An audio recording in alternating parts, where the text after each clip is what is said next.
السلام عليكم ورحمة الله وبركاته. تعالوا يا حبايبي نبتدي فيديو جديد كده. شوفوا بقردان جميل جدا وهو كده ماشي في قلب الارض دوت. صديقي الفلاح يا حبايبي، شوفوا بسم الله ما شاء الله، حاجة زي العسل. دلوقتي يا حبايبي انا هوريكم الشاي بيتعمل ازاي على الكانون وكده. دلوقتي بقى هنعمل كوباية قهوة مظبوطة محترمة، يعني ايه انتوا اللي هتحكموا بالمنظر بتاعها.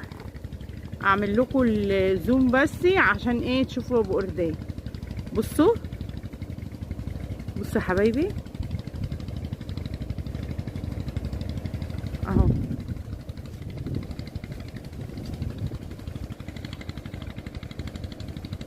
بصوا الجمال والروعة، بسم الله ما شاء الله عليه. منظر طبيعي 100% اهو.